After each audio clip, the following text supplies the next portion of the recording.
So এখন প্রত্যেকটা জায়গায় রাঙ্গামাটি বলেন, খাগড়াছড়ি বলেন এবং বান্দরবন বলেন, এবং আপনারা যদি উপজেলাতেও যান, বিভিন্ন কমিউনিটিতে যান, আপনারা এখন গিয়ে দেখবেন যে গিলা খেলা হচ্ছে, তারপরে এই যে বুলি খেলা হয় আমাদের এলাকায়, অন্যান্য ট্রেডিশনাল যে গেমগুলি আছে সেগুলি হচ্ছে।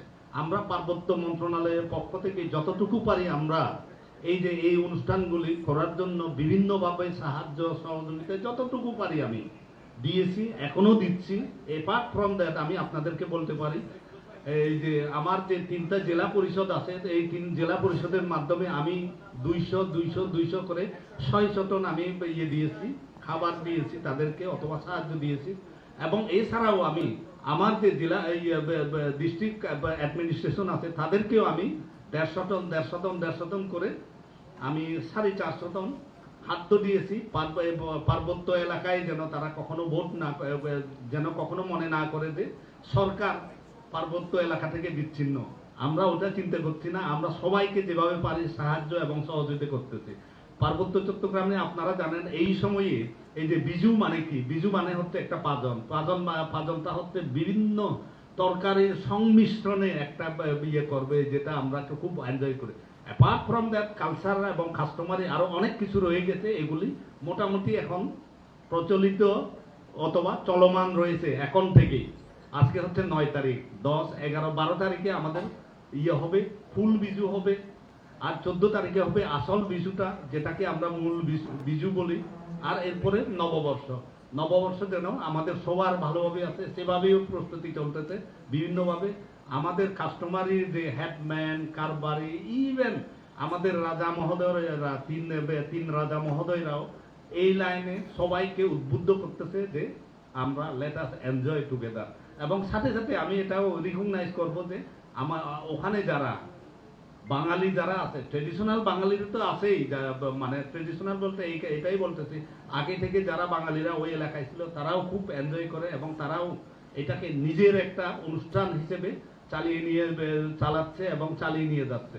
তবে এখানে আমি আমার মাননীয় যে অ্যাডভাইজার মহোদয় আছেন, কালচারাল মহোদয়, এইবারে আমাদের পার্বত্য এলাকাকে এবং অন্যান্য প্লেনল্যান্ডে যে জাতিগোষ্ঠীগুলি রয়েছে তাদেরকে আরেকটা নতুন মাত্রায় আমাদেরকে সংযোজন করে দিয়েছেন। আমি ধন্যবাদ জানাই আমার প্রিয় এই যে সংস্কৃতি অ্যাডভাইজার মহোদয়কে। উনি আমাদের সবাইকে নিয়ে পার্বত্য এলাকার যে 11টা জাতিগোষ্ঠী আছে, প্লাস আমরা বলি 12টা জাতিগোষ্ঠী আছে, দ্যাট ইনক্লুড মেজরিটি পিপল যে বাঙালিরা আছে, এদেরকে নিয়ে উনি আমাদেরকে এখানে একটা অনুষ্ঠান করতেছেন, যেখানে আই হোপ আমি যদি ভালো থাকি আমি ওই অনুষ্ঠানে আমি নিজেও যোগ দেব, উনি তো থাকবেনই, ওটা ওনার প্রাণের অনুষ্ঠান, আমারও প্রাণের অনুষ্ঠান। সুতরাং আমরা দেখি কিভাবে সুন্দর করতে পারে এই দেশটাকে দুনিয়াতে, কিভাবে আমরা এস্টাবলিশ করতে পারি যে আমাদের সংস্কৃতি আছে, আমাদের কালচার, বিভিন্ন কালচারগুলি খুবই ভাইব্রেন্ট। এবং এই সাম্প্রদায়িক একটা উচ্ছলতা থেকে আমরা যে অসাম্প্রদায়িক উচ্ছলতা থেকে আমরা যেন সবার ভাই ভাইয়ের মতো আমরা একসাথে চলাফেরা করতে পারি, এটা আমাদের মূল মাত্রা। এবং এটাই এই যে বৈষম্য বিরোধী আন্দোলন এটাকেই করে নিয়েছে, সাহায্য করতেছে এবং সাহস যোগাচ্ছে যে একসাথে আমরা থাকবো এবং বাংলাদেশের স্বপ্নতা এভাবে আমরা নিজেদের কাছে এবং বিশ্বের কাছে তুলে ধরতে চাই। এই বলে আমি সংক্ষিপ্ত যেটা বলার দিলাম। এখন প্রশ্ন থাকলে অন্য জিনিস আমরা পরে প্রশ্ন নিব, আপনি যদি একটু বলেন। আমার তো অনেক লম্বা কথা শেষ হবে না। সবাইকে শুভেচ্ছা জানিয়ে শুরু করছি। প্রথমে আমি সুপ্রদীপ দাকে ধন্যবাদ জানাতে চাই। আমরা যে এবার অল ইনক্লুসিভ একটা নতুন বছর উদযাপন করতে যাচ্ছি চৈত্র সংক্রান্তি সহ, এটা পেছনে অনেক দিনের ব্রেনস্টর্মিং কাজ করেছে এবং দাদার সঙ্গে অনেক রাতের পর রাত, ঘন্টার পর ঘন্টা আমরা আলোচনা করেছি যে কী করে এটাকে আমরা আরও ইনক্লুসিভ করতে পারি। এবং আমরা খুব আনন্দিত যে সকল জাতিগোষ্ঠী এটাকে সাদরে গ্রহণ করেছে। আমি আমাদের সংস্কৃতি মন্ত্রণালয়ের সহযোগিতায়, পরোক্ষ বা কিছুটা প্রত্যক্ষ সহযোগিতায় যে অনুষ্ঠানগুলো হচ্ছে, অথবা কিছু সরাসরি বেসরকারি উদ্যোগ হচ্ছে কিন্তু ফ্ল্যাগশিপ প্রোগ্রাম আমাদের নতুন বছরে, সেগুলো বলার আগে আমি একটু জাস্ট অল্প কিছুক্ষণের জন্য অল্প কথায় আমাদের কালচারাল পলিসির ফিলসফিটা বলতে চাই, যে কোন জায়গা থেকে কেন আমরা এই কাজগুলো করছি।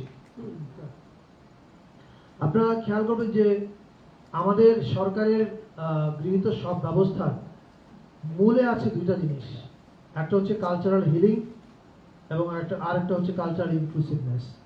কালচারাল হিলিং মানে হচ্ছে আপনারা জানেন যে আমরা দীর্ঘদিন বিভাজিত ছিলাম, এই বিভাজনের ফলে সমাজের একটা গোষ্ঠীর সঙ্গে আরেকটা গোষ্ঠীর দূরত্ব, সংশয়, অবিশ্বাস এগুলো তৈরি হয়েছে। এই হিলিং এর কাজ করছে। আপনারা খেয়াল করেছেন যে এবার দেশ স্বাধীন হওয়ার পরে 54 বছরের ইতিহাসে প্রথমবার শিল্পকলা একাডেমি চাঁদ রাতে ঈদের অনুষ্ঠান করেছে। নিশ্চয়ই সামনে সারা দেশে হবে, এবং শুধু মুসলমানদের উৎসবগুলো না, অন্যান্য ধর্মের যে উৎসবগুলো আছে সেই উৎসবের মানে বড় উৎসবগুলো যেগুলো, সেগুলোকে কেন্দ্র করেও শিল্পকলা একাডেমি সারা দেশ জুড়ে সাংস্কৃতিক অনুষ্ঠান করবে। পাশাপাশি নতুন বছরের যে অনুষ্ঠান এবং চৈত্র সংক্রান্তি, সেখানে আপনারা দেখেছেন যে আমরা সকল জাতি গোষ্ঠীকে একসাথে নিয়ে এক জায়গায় উৎসব করার চেষ্টা করছি। এটার মূল কারণ ওই একই জিনিস, কালচারাল ইনক্লুসিভনেস। বাংলাদেশ আমাদের শক্তি এবং সৌন্দর্য হচ্ছে আমাদের বৈচিত্র্যে, এবং এই বৈচিত্র্যটাকে আমরা সেলিব্রেট করতে চাই, এটা দ্যাট ইজ আওয়ার ফিলসফি। এবার যদি আমরা প্রোগ্রামের তালিকার কথা বলি, এবারে চৈত্র সংক্রান্তি, আসলে আপনারা জানেন যে ট্র্যাডিশনালি বাঙালিরা চৈত্র সংক্রান্তি পালন করত, এবং আমাদের যে অন্যান্য জাতিগোষ্ঠী যারা আছে, চাকমা, মারমা, গারো, যত জাতিগোষ্ঠী আছে, তাদের প্রত্যেকেরই আসলে মূল অনুষ্ঠানটা চৈত্র সংক্রান্তিকে ঘিরে হয়। ফলে আমাদেরও এবারের জাতীয় উৎসবগুলো চৈত্র সংক্রান্তি থেকে শুরু হচ্ছে। চৈত্র সংক্রান্তি উপলক্ষে আমাদের শিল্পকলা একাডেমির আয়োজনে দেশের 12টা জেলায় সাধু মেলা হচ্ছে। সেখানে সাধু সঙ্গ হবে এবং আধ্যাত্মিক গানের অনুষ্ঠান হবে। এছাড়া চৈত্র সংক্রান্তি উপলক্ষে ঢাকা শহরে শিল্পকলা একাডেমির আয়োজনে একটা কনসার্ট হচ্ছে সোহরাওয়ার্দী উদ্যানে। এই কনসার্টটা আমরা আশা করব অনেক বড় একটা কনসার্ট হবে, অনেক মানুষ অংশগ্রহণ করবে। সেখানে গান গাবে হচ্ছে, এখানে ইনক্লুসিভিটির ব্যাপার থাকবে। গান গাবে F minor Garo band, Larang Marma band, Imang Tripura band, unity Khasia band, invocation Chakma band. এছাড়া বাঙালিদের মধ্য থেকে থাকছে Miles, Warfaze, Vikings, avoid Rafa, Dalchhut, Lalon ও স্টোনফ্রি। এটা হচ্ছে চৈত্র সংক্রান্তির বড় অনুষ্ঠান ঢাকায়। চৈত্র সংক্রান্তিতে ঢাকায় আরেকটা বড় অনুষ্ঠান হবে, সেটা হচ্ছে নবপ্রাণ আন্দোলনের উদ্যোগে শিল্পকলা একাডেমিতে দিনব্যাপী ধামাল নৃত্য, গান, ভিডিও প্রদর্শনী এবং সন্ধ্যায় বাউল ও ফকিরি গান। এছাড়া আরেকটা উৎসবের কথা আমি বলতে চাই। আমরা শুধু ঢাকা এবং পাহাড়ের কথা যে ভাবছি তা না, আমরা আসলে একদম রিমোট জায়গাতেও মানুষ যেন উৎসব করতে পারে সেটার দিকেও আমরা খেয়াল রাখছি। আপনারা জানেন যে শ্রীমঙ্গল বা মৌলভীবাজার ওই এলাকায় আমাদের অনেক চা শ্রমিক কাজ করেন, তাদের অন্যতম উৎসবটা হচ্ছে ফাগুয়া উৎসব।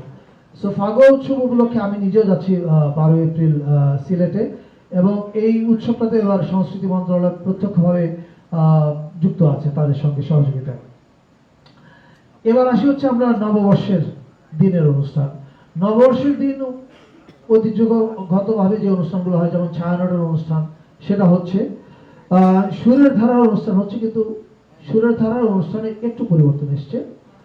তারা আগে করতো হচ্ছে চিনমতি সম্মেলন কেন্দ্রে, কখনো লালমাটিয়া কলেজে, এবার তারা করবে হচ্ছে রবীন্দ্র সরোবরে, অনেক একটু বড় জায়গায়, যাতে এটা ধানমন্ডির নাইবারহুড উৎসব হয়ে ওঠে। এবং সুরের ধারা সরকারের ইনক্লুসিভ নীতিকে সমর্থন করে তারা তাদের অনুষ্ঠানে এই প্রথমবারের মতো অন্য জাতিগোষ্ঠীর শিল্পীদেরকেও রাখছে, তারাও তাদের গান পরিবেশন করবে। অর্থাৎ শুধুমাত্র বাংলা গান থাকছে না সুরের ধারাতে এবার। আর নববর্ষের দিনে একটা বড় আয়োজন আমরা জানি, শোভাযাত্রা। সেই শোভাযাত্রা এবার বাঙালি বাদে 27টা জনগোষ্ঠী অংশগ্রহণ করছে। চাকমা, মারমা, ত্রিপুরা, তঞ্চঙ্গা, লুসাই, পাংখোয়া, বম, রো, চাক, খিয়াং, এরকম 27টা জনগোষ্ঠী। এবং তারা প্রত্যেকেই তার তার নিজের সংস্কৃতি নিয়ে, নিজের পোশাকে, নিজের বাদ্যযন্ত্র, আবার কেউ আধুনিক বাদ্যযন্ত্র নিয়ে আসবে। মারমাদের একটা গিটার স্কুল আছে, ব্রিলিয়ান্ট গিটার স্কুল।